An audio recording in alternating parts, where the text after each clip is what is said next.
আসসালামু আলাইকুম রহমতুল্লাহ। সুপ্রিয় শিক্ষার্থীবৃন্দ, আশা করি তোমরা সবাই ভালো আছো। এই ভিডিওটা তৈরি করছি অষ্টম শ্রেণীর শিক্ষার্থীদের জন্য। 2024 সালের অষ্টম শ্রেণীর ষান্মাসিক মূল্যায়নের ডিজিটাল প্রযুক্তি বইয়ের পরীক্ষাটা হবে 30 জুলাই। এটা হচ্ছে তোমাদের সর্বশেষ পরীক্ষা এই মূল্যায়নের। তো অষ্টম শ্রেণীর অর্ধবার্ষিক পরীক্ষার সিলেবাস অনুযায়ী তোমাদের ডিজিটাল প্রযুক্তি বইয়ের সিলেবাসটা হচ্ছে 1 থেকে 75 পৃষ্ঠা পর্যন্ত। তো সরকার থেকে যেহেতু এখন পর্যন্ত কোনো অ্যাসাইনমেন্ট বা কোনো প্রশ্ন দেওয়া হয়নি, তো পরীক্ষার জন্য তোমরা কী পড়বে? এই যে 75 পৃষ্ঠা পর্যন্ত সিলেবাস দেওয়া আছে, এখান থেকে তোমাদের যে বিষয়গুলো পড়তে হবে বা তোমাদের পরীক্ষার জন্য যে ধরনের প্রশ্ন আসতে পারে সেগুলো নিয়েই হচ্ছে আজকের ভিডিওতে আমি আলোচনা করব। তো পুরো ভিডিওটা দেখো, আশা করি তোমরা কিছুটা হলে উপকৃত হবে এবং তোমাদের ষান্মাসিক মূল্যায়ন বা অর্ধবার্ষিক পরীক্ষার জন্য খুব ভালো একটা প্রিপারেশন নিতে পারবে, ঠিক আছে? তো সরকার থেকে যখন পরবর্তী দিনে নির্দেশনা দেওয়া হবে তখন সেটা নিয়ে আমি ভিডিও তৈরি করে দিব। তো এখন পর্যন্ত যেহেতু দেওয়া হয়নি তাই এগুলো তোমরা পড়তে থাকো।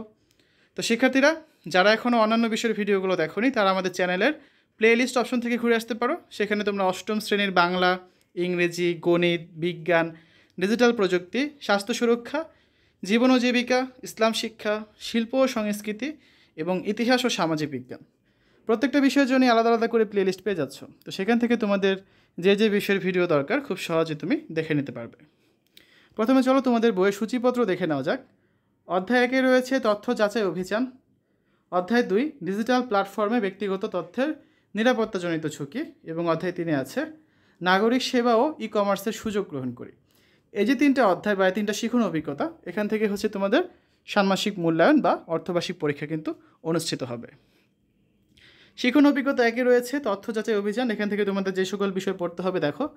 সেশন 1-এর ছক 1.1, সেশন 2-এর ছক 1.3, সেশন 3-এর রিভার্স ইমেজ সার্চের মাধ্যমে ইন্টারনেট থেকে প্রাপ্ত ছবির সত্যতা যাচাই, সেশন 6 এবং সেশন 7-এ চিত্র 1.30 অনুযায়ী বিভিন্ন জন থেকে আসা তথ্য শ্রেণীকরণ, সেশন 6 এবং 7-এ বিভিন্ন জন থেকে আসা তথ্য যাচাই এবং ভুল তথ্য যাচাই করে সঠিক তথ্য তাদের পৌঁছে দেওয়া, সেশন 4-এর স্প্রেডশিটের কাজ, সেশন 1-এ ছক 1.2-এর খালি কলামের লেখা।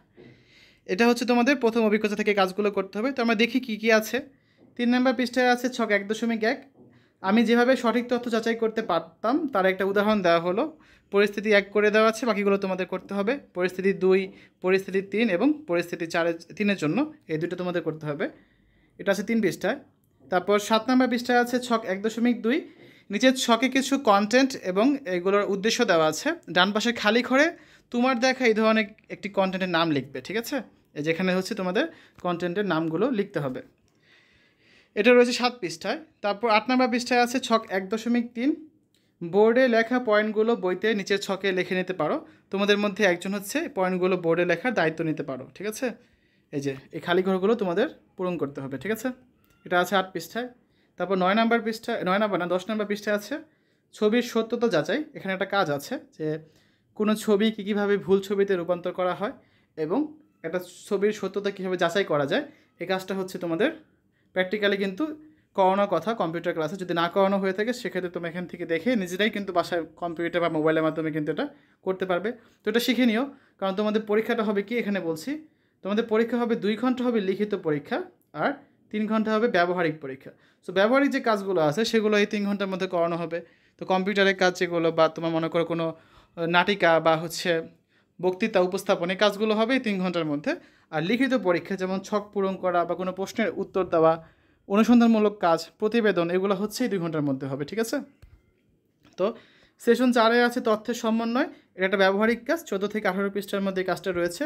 স্প্রেডশিটে ব্যবহার করে কীভাবে তথ্যের সমন্বয় করা যায় তোমরা এটা শিখে নেবে। সেশন 5-এ আসে স্প্রেডশিটে গণনার জাদু, যেটা একটা প্র্যাকটিক্যাল কাজ। এই কাজটা আছে 18 থেকে 21 পৃষ্ঠায়। সেশন 6 ও 7-এ আছে সবাই মিলে তথ্য যাচাই। তো এটার জন্য হচ্ছে তোমরা এখানে একটা গুগল ফর্মে তথ্য যাচাই করবে এবং ভুল তথ্যগুলো শনাক্ত করবে এখান থেকে। তারপর হচ্ছে কি রেসপন্স ফর্মে ক্লিক করে দেখবে তোমাদের কে কী প্রশ্ন পাঠিয়েছে। সেখান থেকে তোমাদের কাজ হচ্ছে তথ্যগুলোকে সাজানো, তারপর হচ্ছে সর্ট আউট করা, সঠিক তথ্য, অনিচ্ছাকৃত ভুল তথ্য বা মিস ইনফরমেশন, ভুল তথ্য, অপতথ্য কোনটা কি সেগুলো উল্লেখ করবে, ঠিক আছে? এই হচ্ছে তোমাদের কাজ। এই কাজটা তোমরা অবশ্যই করবে। তো এরই মাধ্যমে হচ্ছে তোমাদের প্রথম অধ্যায় শেষ হয়ে যাচ্ছে। শেষে একটা কাজ আছে যে পরবর্তী পৃষ্ঠার ঘরে তোমরা লিখবে কীভাবে ভুলভাবে তথ্য প্রচার হয় তার 10টা প্রক্রিয়া লিখবে। যে এখানে খালি ঘর আছে 25 পৃষ্ঠায়, এখানে হচ্ছে তোমরা এই 10টা প্রক্রিয়া লিখবে একটা তথ্য কীভাবে ভুলভাবে প্রচার হয়। তো প্রথম অধ্যায় কাজ এখানে শেষ। দ্বিতীয় অধ্যায় বা শিখন অভিজ্ঞতা 2 আছে ডিজিটাল প্ল্যাটফর্মে ব্যক্তিগত তথ্যের নিরাপত্তাজনিত ঝুঁকি। এখান থেকে যে কাজগুলো করতে হবে, সেশন 2-এ 4টি ছবি দেখে ছবির নিচের খালি অংশে বিভিন্ন পরিস্থিতিতে নিরাপত্তার ঝুঁকি লিখতে হবে। সেশন 1-এর মাইন্ড ম্যাপে 6টি বৃত্তে ফিশিং থেকে বাঁচার উপায় নির্ধারণ করতে হবে। সেশন 3-এর সর্বশেষ কাজ একটি দেয়ালিকা তৈরি করতে হবে এবং সেশন 6-এর নিরাপদ ডিজিটাল জীবনযাপন উপর একটা নাটকের স্ক্রিপ্ট তৈরি করতে হবে। তার সামনে কাজগুলো দেখি।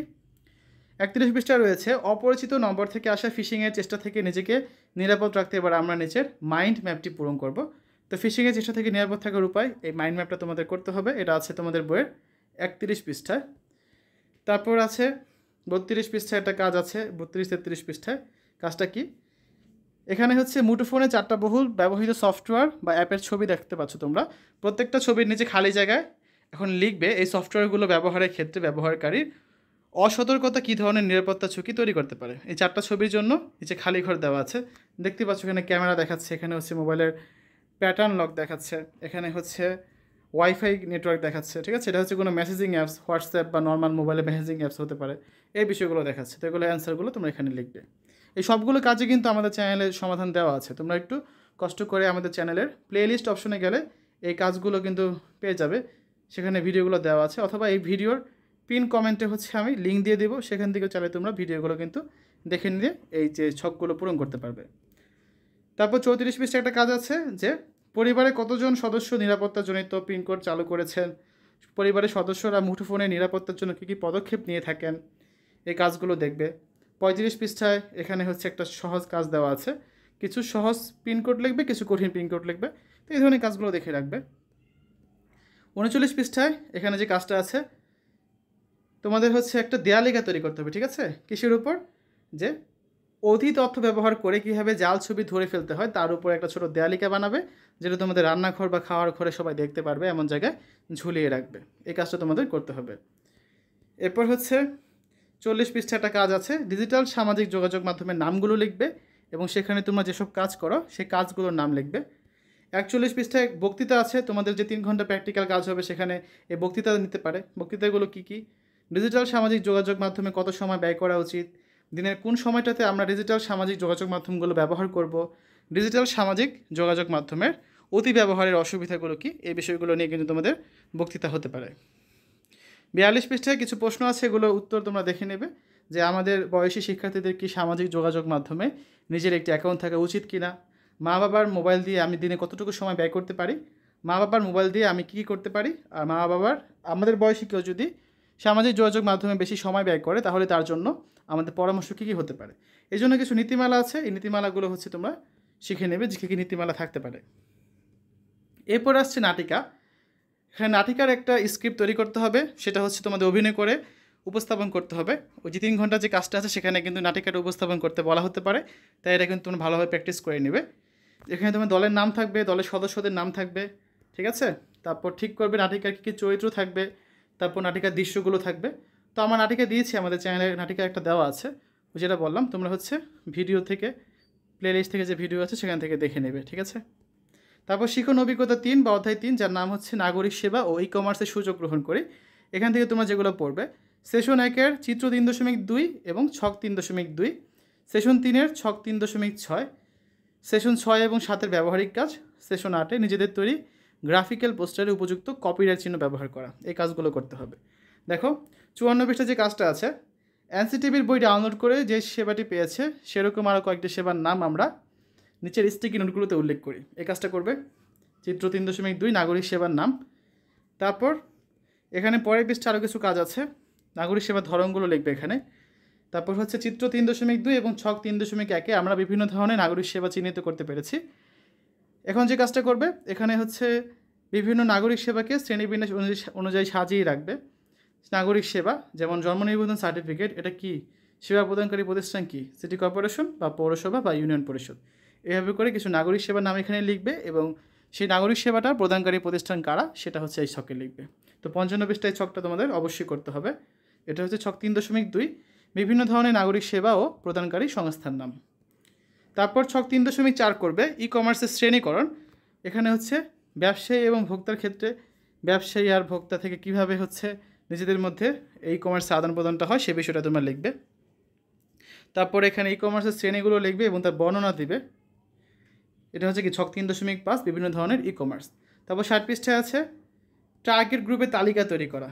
এখানে ছবির বাইরে অন্য সেবা দেওয়া দরকার হলে কারো তাদের কথা বিবেচনা করবে। এবার তোমাদের টার্গেট গ্রুপের নামগুলো লিখবে। এখানে দেখো অনেক ধরনের মানুষ বা অনেক বয়সের মানুষ দেখতে পাচ্ছ, ঠিক আছে? তো সেইগুলোর ভিন্নতা অনুযায়ী তোমরা হচ্ছে এখানে টার্গেট গ্রুপের নামগুলো লিখবে। এরপর শনাক্তকৃত টার্গেট গ্রুপের জন্য ব্যক্তি পর্যায়ে এলাকা ভিত্তিক কী কী সেবার চাহিদা থাকতে পারে তা শনাক্ত করবে। তো এখানে তোমরা টার্গেট গ্রুপের শিক্ষার্থীর নামগুলো লিখবে, শিক্ষার্থীর নাম না সরি, মানে কী কী সেবা প্রয়োজন টার্গেট গ্রুপের ক্ষেত্রে। যেমন শিক্ষার্থী হতে পারে, তার জন্য প্রয়োজন কি খাতা, কলম এবং পেন্সিল, এবং সেবার ধরনটা হচ্ছে কি ই কমার্স। বাকিগুলো তোমাদের নিজেদের পূরণ করতে হবে। এই ছকটা হচ্ছে কত? ছক 3.6 ই কমার্সের শ্রেণীকরণ। তারপর সেশন 6 এবং 7 প্র্যাকটিক্যাল কাজ আছে, যেটা রয়েছে 66 থেকে 73 পৃষ্ঠায়। এই কাজগুলো তোমরা করবে। তোমাদের এগুলো ক্লাসে করানো হতে পারে, কম্পিউটারের সাহায্যে এগুলো প্র্যাকটিক্যাল তোমাদের পরীক্ষা দেখাতে বলতে পারে। তারপর সেশন 7 থেকে 8 আরেকটা প্র্যাকটিক্যাল কাজ আছে 73 থেকে 75 পৃষ্ঠায়, যে তোমাদের যে কাজটা ছিল সেটা কপিরাইট তোমরা নিশ্চিত করতে পেরেছো কি না। এখানে কিছু চিহ্ন দেওয়া আছে, এই চিহ্নগুলো হচ্ছে লাইসেন্সের নাম। তো এইগুলো নিয়ে তোমাদের হচ্ছে একটা প্র্যাকটিক্যাল কাজ আছে, এটা তোমাদের করানো হয়েছে বা করানো হবে, এবং তোমাদের পরীক্ষায় কিন্তু এই প্র্যাকটিক্যাল কাজগুলো থাকতে পারে। তো শিক্ষার্থীরা, এতক্ষণ আমরা আলোচনা করলাম অষ্টম শ্রেণীর ষান্মাসিক মূল্যায়ন ডিজিটাল প্রযুক্তি বইয়ের অর্ধবার্ষিক পরীক্ষায় যে সিলেবাসটা দেওয়া হয়েছে 1 থেকে 75 পৃষ্ঠা পর্যন্ত, সেই সিলেবাসের আলোকে তোমাদের মূল্যায়ন পরীক্ষা বা অর্ধবার্ষিক পরীক্ষার জন্য কী ধরনের প্রশ্ন আসতে পারে, কোন কোন প্রশ্নগুলো ইম্পর্টেন্ট, এবং মূল্যায়ন নির্দেশিকায় তোমাদের কোন প্রশ্নগুলো দেওয়া ছিল সেই বিষয়গুলো এখানে দেখিয়েছি। আর সরকার থেকে যদি কোনো প্রশ্ন বা কোনো নির্দেশিকা দেওয়া হয় সেটা নিয়ে হচ্ছে পরবর্তীতে আমি আলোচনা করব, ঠিক আছে? তো আশা করি ভিডিওটা থেকে তোমরা কিছুটা হলে উপকৃত হবে এবং ভিডিওটি তোমাদের কাছে ভালো লেগেছে। তো সকলে সুস্থতা কামনা করে আজ এখানে বিদায় নিচ্ছি। আল্লাহ হাফেজ।